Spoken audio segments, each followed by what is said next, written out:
Welcome to the New World Order Showcase Podcast. Your host, Jill Hart, the coach's Alchemist. Couldn't be more excited to have you join us today. On this podcast, we celebrate the champions of change, the up-and-coming life, health and transformational coaches who are fearlessly stepping forward to make a difference in the world.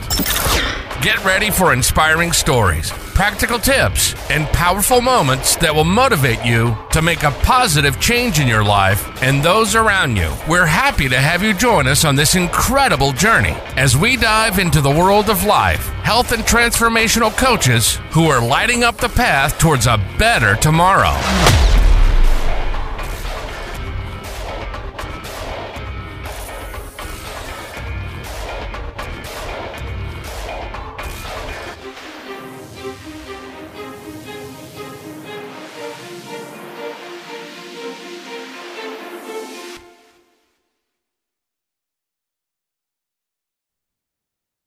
Hi, and welcome to the New World Order Showcase Podcast. Today we have with us Mindy Huebner.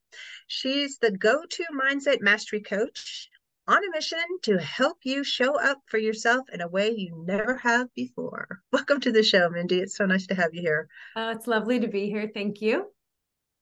So tell us all about you. What are you doing? How are you doing it? What's your story? What am I doing? How am I doing it? I am rewiring and reprogramming subconscious, one amazing, high achieving woman in business at a time. I am doing it with all kinds of techniques, rapid rewire, reprogram. I love hypnosis and NLP, and I use laser coaching. So we get in there and move really quick. Anything to help us shift into more of being who we want to be while integrating any emotional charge, releasing any limiting beliefs. That's what I'm doing. Cool. And you covered who you're doing it for all at the same time. Do you do it online? I'm sorry?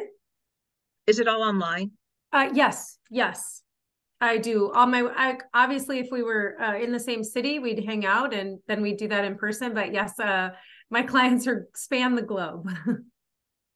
Isn't that so amazing today that we have that technology? And I was talking to somebody in the UK just a little while ago. It's like, yeah, just around the corner. Yes, I have a biz bestie in Australia, and we meet once a week.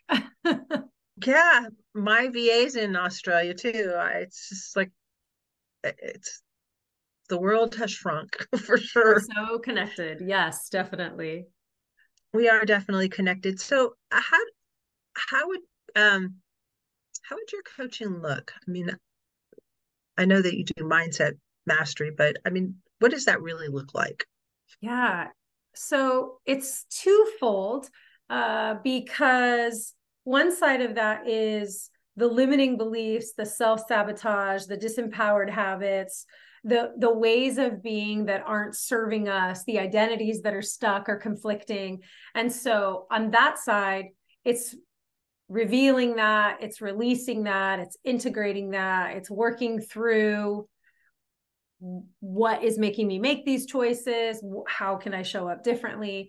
On the other side, it's okay, I'm doing this thing is working and I want to expand in that. I want to lean into that identity, into that way of being, into this human who I'm being here. I want to lean into that even more. So it's both sides. So mindset is not just about switching from a fixed to a growth, or from leaving a disempowering to an empowering. It's literally up-leveling and evolving all the time as well, so that you can see the possibilities, and if you're going to fight for something, it's not your limitations, right? It's your limitlessness. Yeah, I like that. It's your limitlessness, because we're all limitless. Yes. We just we are. Tether ourselves with our own anchors. Yes, we do. Yes, we do. And that's part of one of the things that is just such a gift of coaching women, specifically high achieving women in business.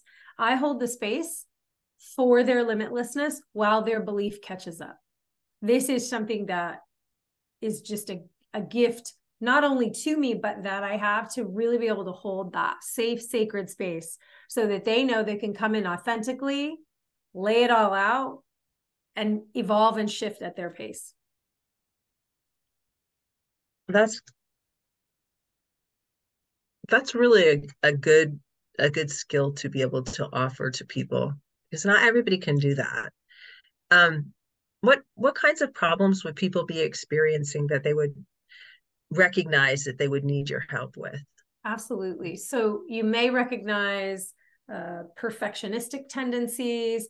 You may recognize what some people would call imposter syndrome, and really under imposter syndrome is a limiting belief or a family of limiting beliefs. So you may recognize imposter syndrome, fear of putting yourself out there, fear of making a mistake, fear of, and that's what all of those, they really most boil down to fear. The problems that we're encountering. So when you might recognize yourself in a pattern of self-sabotage, you continually take action that you know is unaligned with you, or you start in a direction and then again you self-sabotage. So these are all protections actually to keep you in your known zone, because the brain wants to keep you in the known, right? It burns the least amount of calories there. We do 90 to 95% of what we do, who we are, on autopilot. This is in our subconscious programming. So trying to consciously like muscle our way is very difficult when our conscious and subconscious are not aligned with each other. And so anytime there's a misalignment like that, that's something that somebody will come to me. Lack of confidence is not articulated, however, at the root of a lot of clients that come and work with me, having their identity tied to the success of their business. Therefore, if they're not productive and their business isn't growing, they're not a productive or worthy human. That is something that you might recognize as well. Yeah. Let's talk about imposter syndrome for a minute. Because I think everybody goes through that at some point or another. And, it creeps up on everybody all the time. You could be going along and you could be doing really great. And then you have these doubts like, oh, am I really enough? Am I really good enough? Can I really do this? Even though you're doing it. It's like, well, and this is how our brain works as well. It is, and I can't credit the author who said this. I'm looking on my bookshelf right now to see if I can see the book from here. I can't credit the author who said this. However, our brain is like Velcro for negativity and Teflon for positivity. And while I'm not into like, oh, positive thinking, that's not where I'm coming from. Know that like the good stuff slides off like Teflon, and the not good stuff, the disempowered stuff, that sticks. And we keep playing that loop until we learn how to rewire our subconscious, how to reprogram our brain so that we're not consistently doing that. Our brain deletes, distorts, and generalizes based on our belief. So if I believe I'm not enough, I'm going to see proof of it all over the place. And I'm always winning the game I'm playing. All of us, we're always winning the game we're playing. So are you playing a game that you actually want to win? And if you're asking the, am I enough? Am I enough? Am I enough? That's the game you're playing. You can't win. We cannot out hustle our limiting beliefs. So if this is truly a question that you're asking, like, am I enough? Am I worth it? No amount of work, no amount of effort will change that belief. That belief gets to be uprooted at the core and rewired. We get to give new meaning to worth and value and enoughness that is not tied to the amount of money that we make or the amount of loads of laundry we fold or any of those things that we do as women. It's so interesting to me how, as you think, as they say, as you think, so shall you go. And it really, it does pan out to be that way, because as we perceive things in our minds, we can either take them in as like, I I'm experiencing this and it's really great, or I'm experiencing this and it sucks really bad. It could be the same experience, but it's up to us how we want to um perceive it. And your point about, we look for evidence to support whatever we're feeling. So Yes. true. Yes. If you wake up in the morning and decide you're having a bad day, there'll be so many things around you that are just like, see, I told you I'm having a bad day. But if you wake up and you say, I'm going to have a great day today, you'll have all this evidence, same circumstances. The, Yes. the evidences will be everywhere that make it, it's a great day.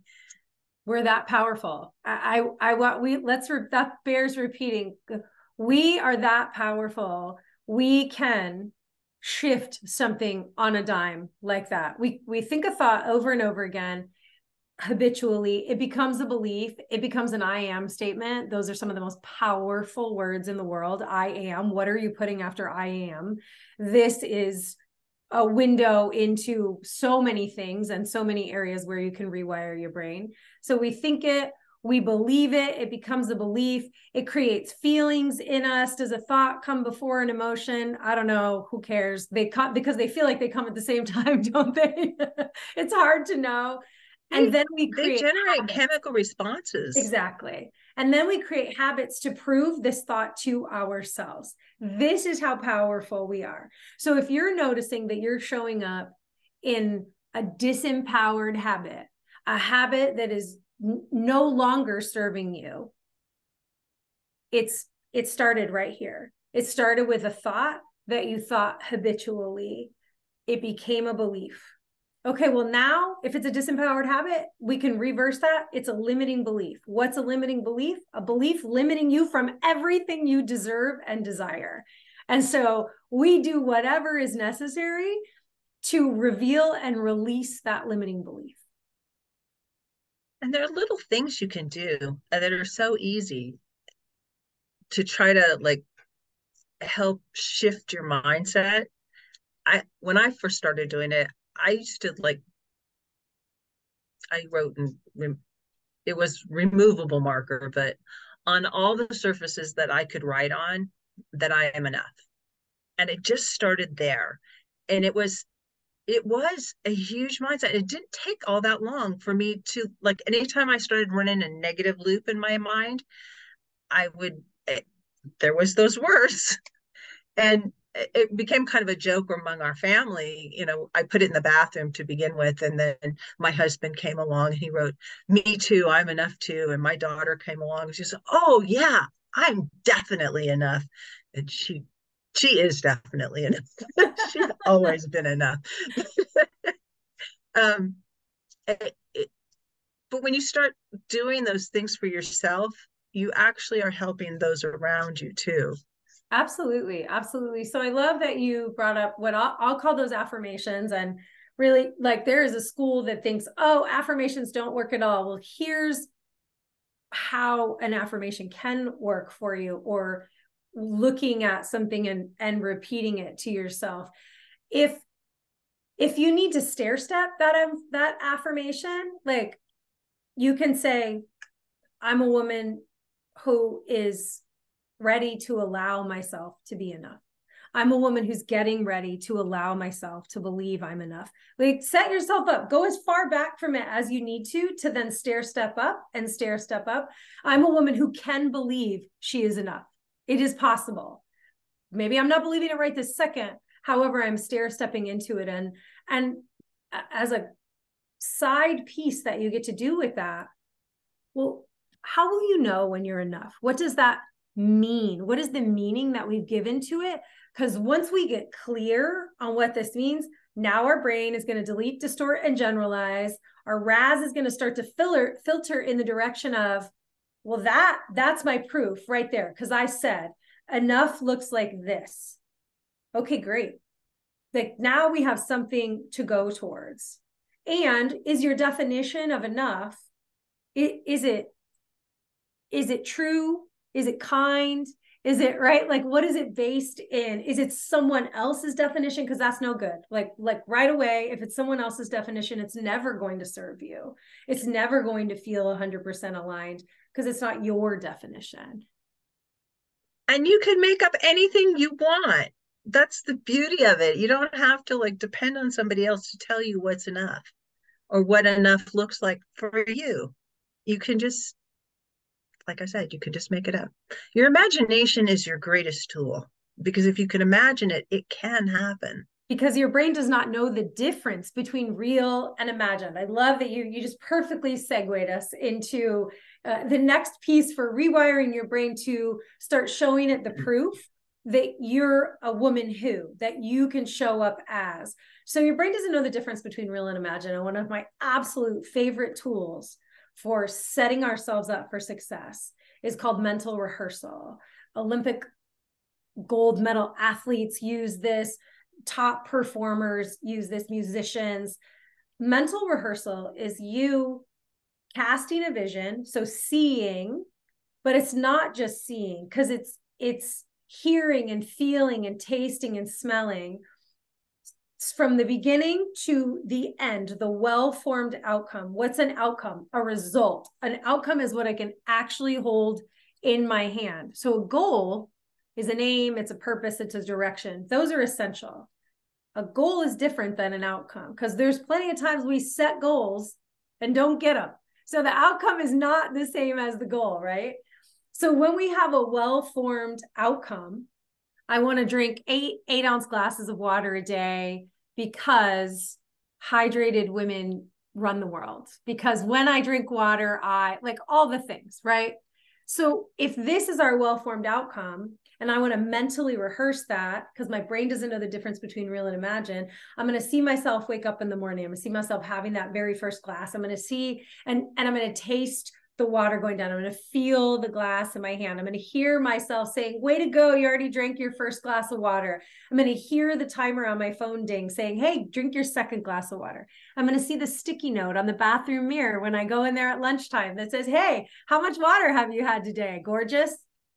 I am seeing myself doing the things, being the woman who, feeling it internally and externally and hearing it and tasting it and hearing my daughter say, hey, mom, do you need some more water? Like, how you doing? Right? All the things till I get to the end of the day and I look at my chart and I've checked off all the 8 glasses and I am sitting there with my feet kicked up thinking, yeah, I'm hydrated.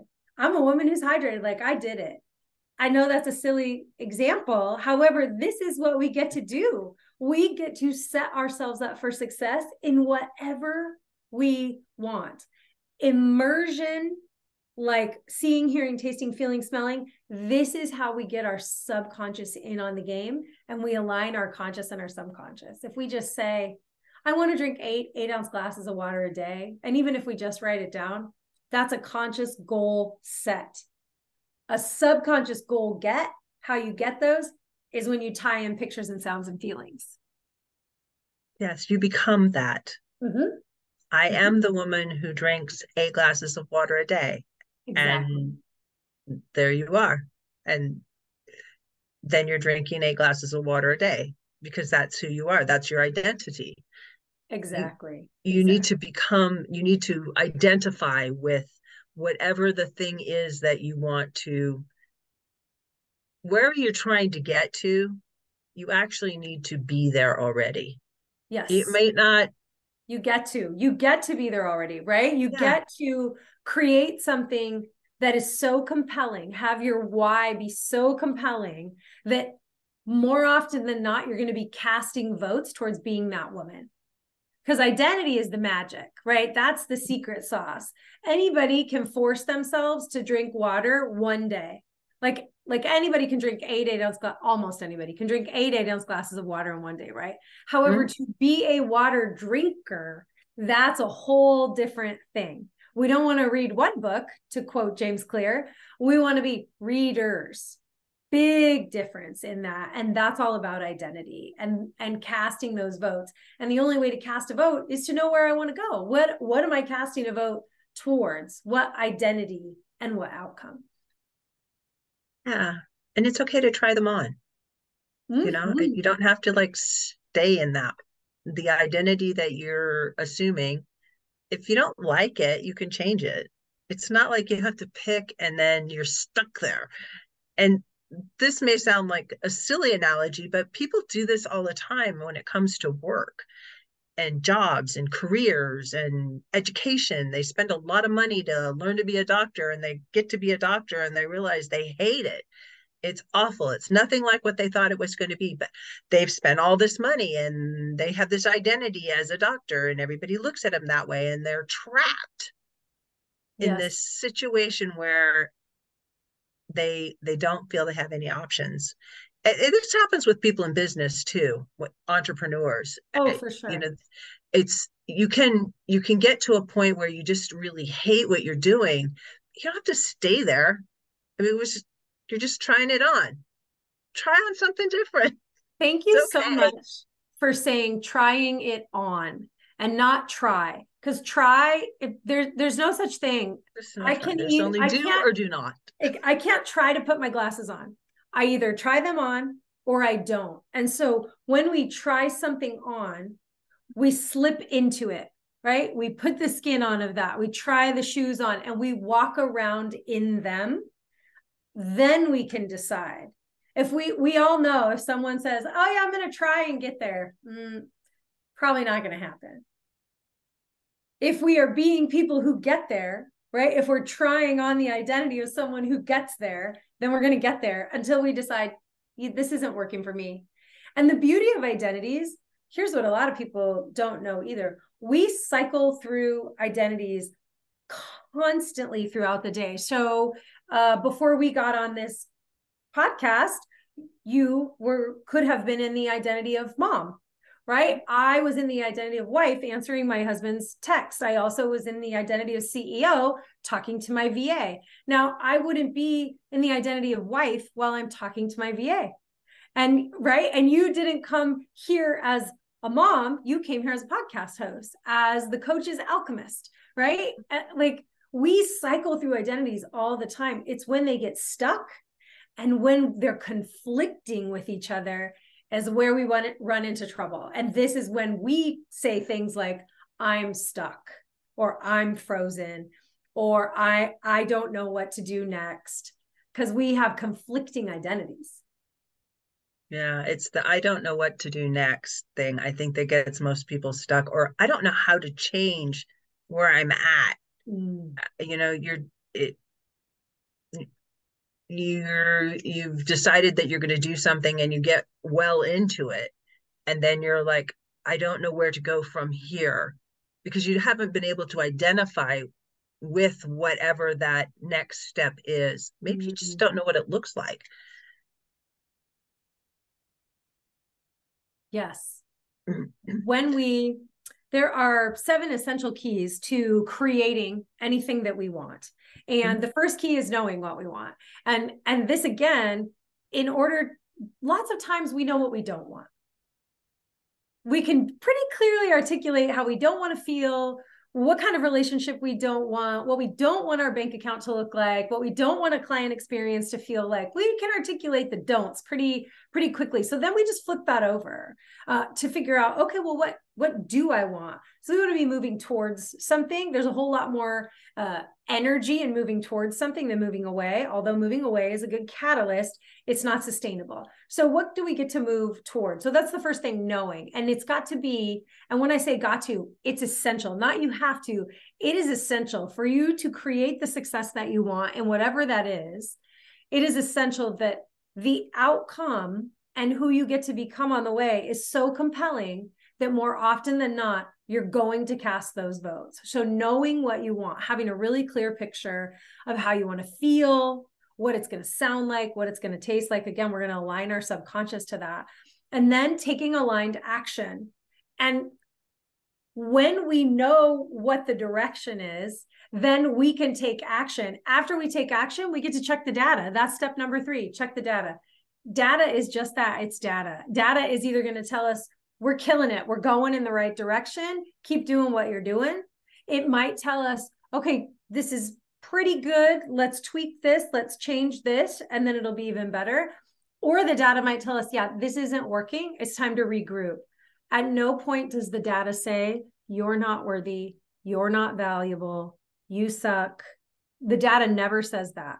The data says I'm data that gets to be looked at so that we can then move to the next step of being willing to change.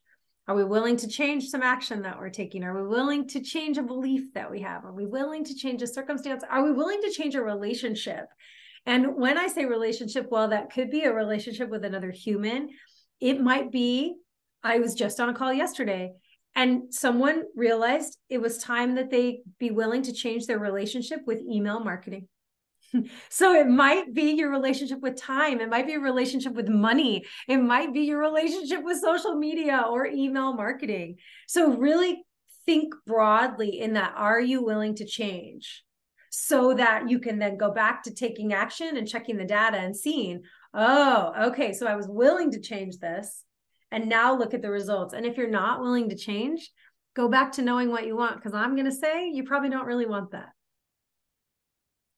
Yeah, exactly. It's knowing what you want, you're more likely to get it.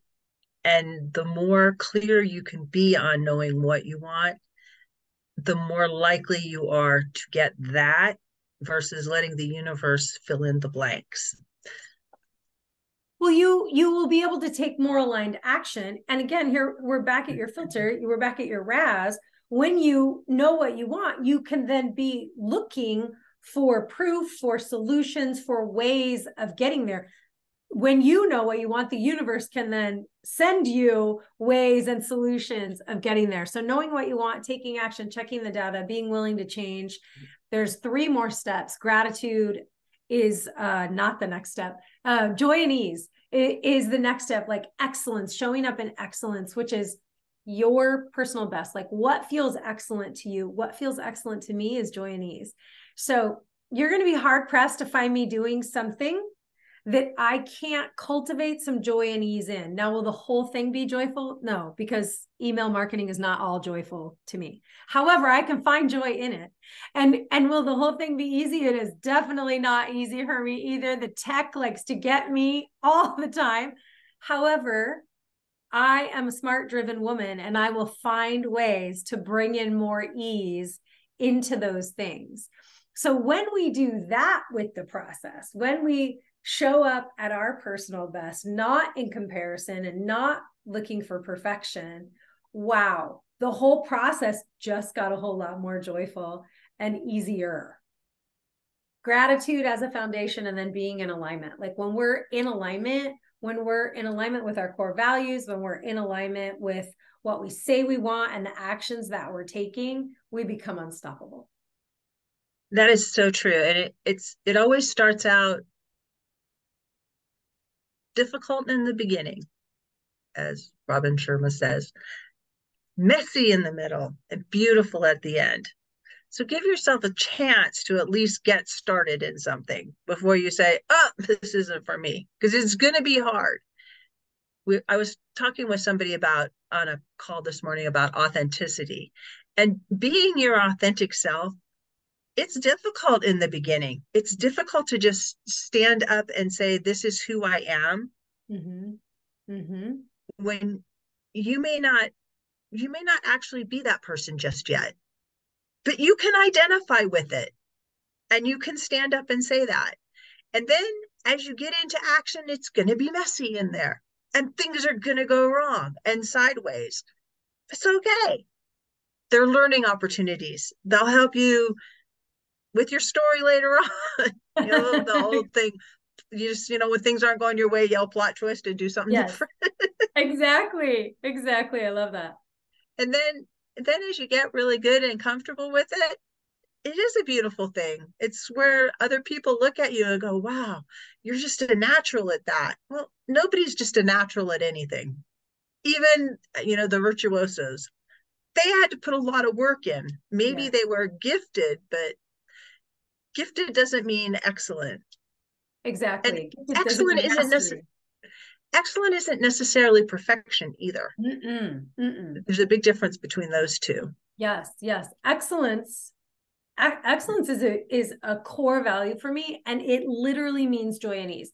It's my personal best. It's joy and ease. There is no perfectionism, and there is no comparison in that. I am a recovering perfectionist. So I know when I am tiptoeing into perfection, I know how dysregulated it makes my body. I know what starts happening. And that's when I take a step back and go, whoa, whoa, whoa, whoa. This is not excellence, right? This is not excellence. So let's move ourselves closer to that joy and ease. What can we do right now to experience more joy and ease, to stop this momentum of going down a path that I don't walk anymore, because that's not who I am anymore.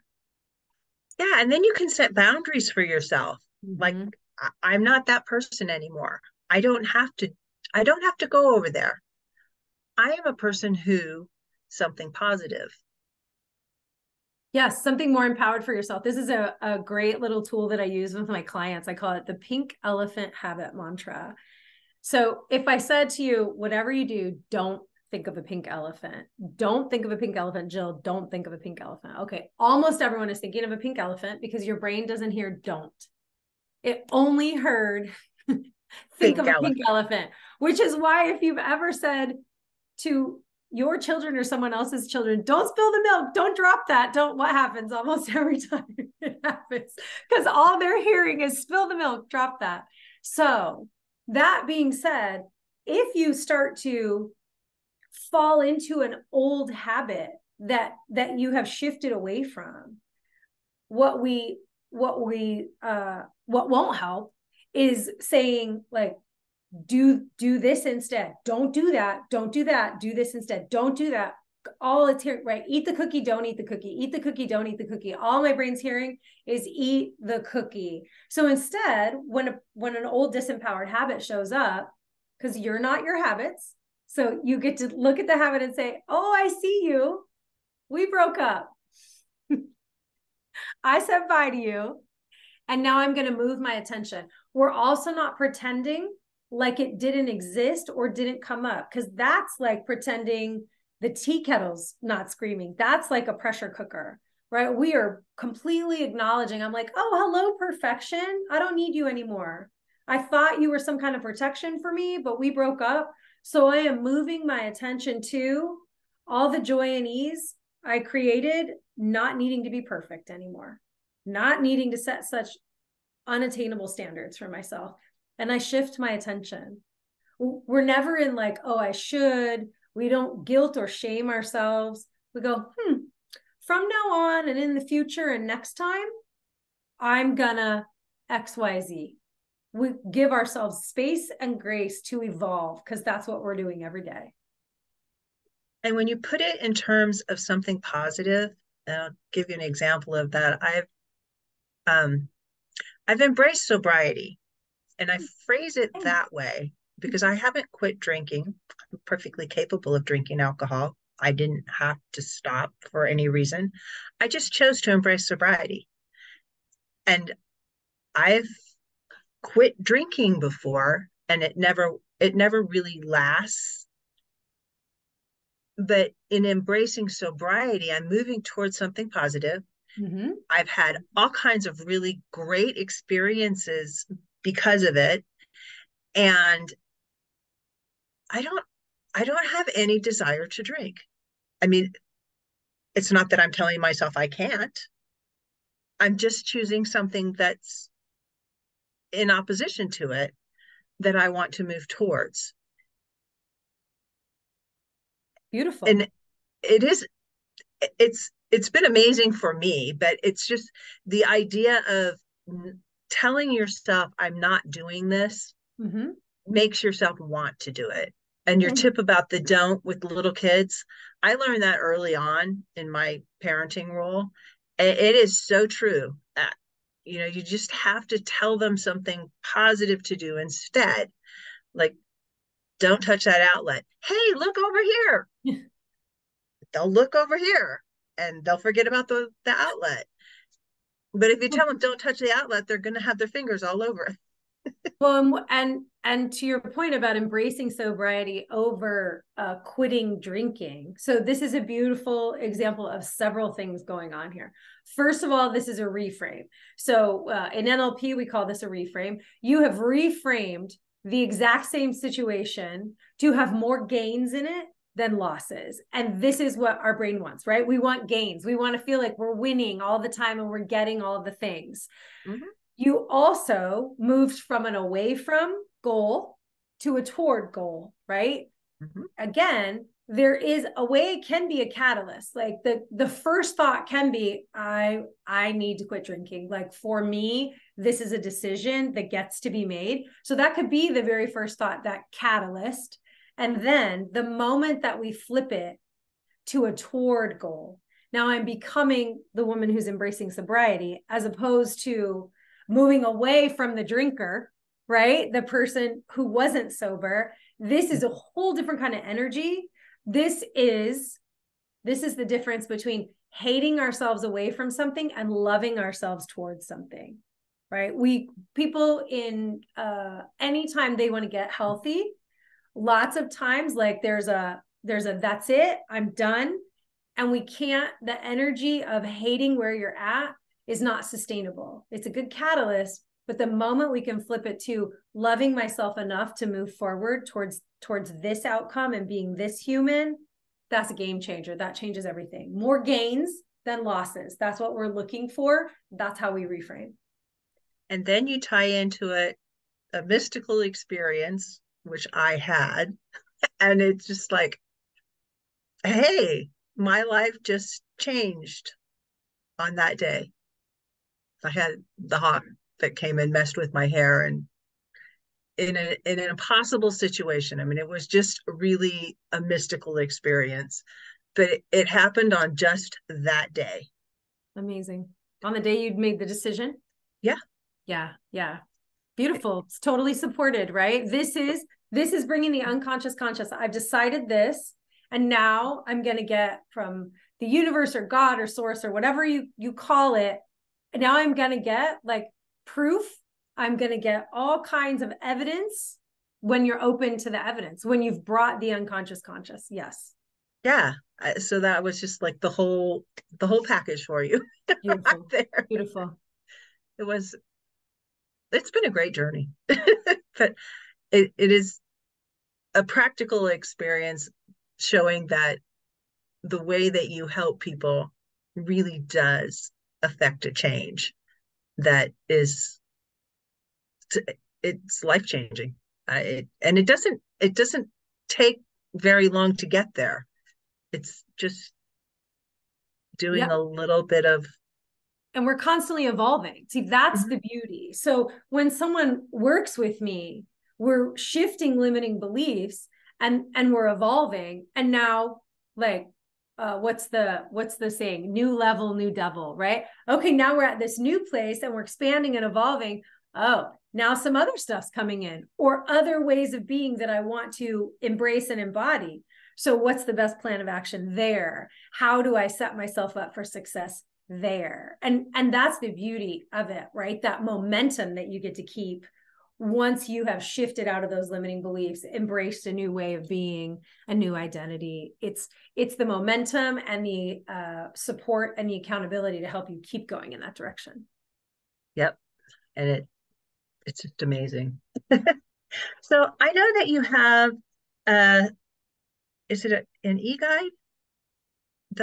No, I have a downloadable guided meditation. Oh, it's a guided meditation. Of the mental rehearsal. Yes, I'll walk you through step by step of how to see yourself. The only thing you need to do when you download it is to have a well-formed outcome. So I'm going to invite you to start with anything you want. Maybe it's drinking so many glasses of water a day. Maybe it's just how you're going to show up for some event that you've got going on. Like, it gets to be anything. I mentally rehearse everything. I mentally rehearsed before I came on here today, seeing the outcome, right? And the outcome is always, whenever I do a podcast, the outcome is always, we're going to get to the end. It was going to be amazing. And anybody and everybody that listens is going to get exactly what they need. That's always what I see happening in my head. I love that. I love that. Intentions are so powerful too. Yes, they kind of go hand in hand with an outcome. Yes. If you set an intention, that's your outcome that you're expecting. And you're more likely to achieve it if you've at least identified what it is that you want. Exactly. You have made, I feel the wrap up coming, but you've just made me think of something that is so pivotal in the work that I do with the women in business that I work with. So many times the outcome is just, I showed up. That's what gets to be the outcome. It's not about the result. It's not about how many clients signed, how many whatever's sold. It truly is not about that. That's extra. Like, that's great. That's a milestone on the way to the magic, which is I showed up. The woman who, she showed up. She knocked it out of the park. She did the interview, right? I can't control anything else except me. And so that's where the magic comes in. Yeah. And I think if people don't take anything else away from our conversation, and I will let you have the last word on this, but to me, it's that you can do or be anything you choose to be. You just need to show up as yourself. And when you show up as yourself, you will change the world, because the world will respond. Yes. And the world needs you. So what I like to leave everyone with is, who do you want to be? This is the question that you get to ask yourself. And at any point during the day, you can sit back and ask yourself, who am I being? And who do I want to be? No shame, no could, no should. Should is just a could with shame smeared on it. Like, none of that, no guilt. It's, who am I being? Who do I want to be? Okay. What's one thing I can do to be her? What's one action mentally, physically, emotionally, spiritually that I could take to be her? What's one thing I can stop doing to be her right now? So it's not always adding new things on. It might be, from now on, I'm going to choose this instead. From now on, I'm going to say this instead. Who do you want to be? You get to be her. You get to be her. Exactly. I love that, Mindy, so much. So is that the one thing you want to leave the audience with, or do you have something else? No, absolutely. Like, who do you want to be? You're limitless. You're absolutely limitless. And rewiring your brain and reprogramming your subconscious is absolutely going to get you to who you want to be and where you want to go so much faster.